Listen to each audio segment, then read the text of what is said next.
उसकी basic cause ये है कि जो अभी दरगाह को लेकर कंट्रोवर्सी बनी हुई है और भ्रांति की बयानात जो हैं वेरियस चैनल्स पे और उस पे आ रहे हैं, उसको देख करके मेरे को खुद मंजर आम पर आना पड़ा कि फैक्चुअल पोजीशन आप लोगों के नोटिस में ला दी जाए ताकि ये जो बयानात आ रहे हैं इसके ऊपर अंकुश लग सके और जो वस्तु स्थिति है और जो सही हिस्ट्री है वो पब्लिक के नोटिस के अंदर पब्लिक के सामने आ जाए।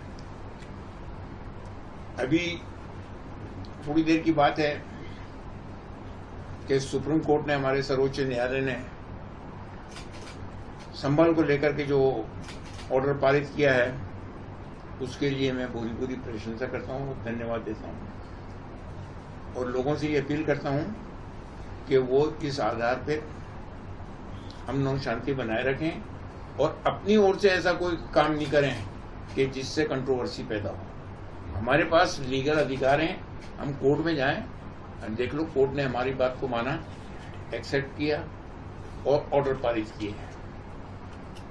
इसी तरह से अजमेर की दरगाह के सिलसिले के अंदर ये कंट्रोवर्सी की गई है कि हरबिलास शारदा साहब की किताब है, ये 1910 में लिखी गई, 1920 में इसका री एडिशन हुआ, 1940 में फिर इसका हुआ। उसके अंदर पेज नंबर 92 पे बिल्कुल क्लियर कट वर्डिंग्स हैं। हरबिलास शारदा साहब हिस्टोरियन नहीं है, नंबर 1, वो एक एजुकेटेड आदमी थे। उन्होंने अपनी नॉलेज के हिसाब से जो उनके जानकारी के अंदर आई उस वक्त, कब, 1910 में, उसके अंदर बिल्कुल क्लियर कट ये दिया हुआ है कि ट्रेडिशन सेज। ट्रेडिशन का मतलब क्या होगा? ऐसा कहा जाता है, ऐसा सुना जाता है, ट्रेडिशन सेज। बस इस वर्ड के ऊपर ही आ रहा हूं मैं और कुछ नहीं। बाकी जो उसको कहना है वादी को, उसने कोर्ट में कह दिया। हम जो कुछ भी जवाब देंगे वो कोर्ट के अंदर देंगे और लीगल वे के अंदर देंगे। हमारी भी एडवोकेट्स का पैनल है, अजमेर का अलग है, हाई कोर्ट का अलग है, सुप्रीम कोर्ट का अलग है। हम उनसे चैनल बनाए हुए हैं, हो सकता है वो आ जाए यहाँ पर। इसी दरगाह का जो 800 साल का इतिहास है, जब गरीब नवाज रहमतुल्लाह अलैह का एक्ट गवर्नमेंट ऑफ इंडिया पास कर रही थी, एक्ट नंबर 36 1955, उससे पहले 1950 के अंदर गवर्नमेंट ऑफ इंडिया ने इलाहाबाद हाई कोर्ट के सिटिंग जज जस्टिस गुलाम हसन की अध्यक्षता में एक आयोग बनाया और दरगाह के माल एडमिनिस्ट्रेशन को लेकर के उसके ऊपर इंक्वायरी की।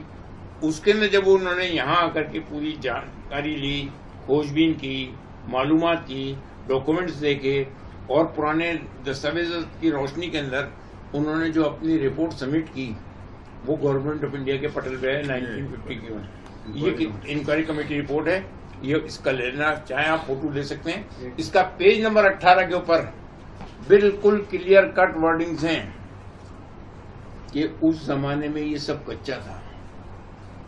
जब गरीब नवाज रहमतुल्लाह अलैह तशरीफ लाए उस जमाने में ये कच्चा मैदान था, उसके अंदर उनकी कब्र थी।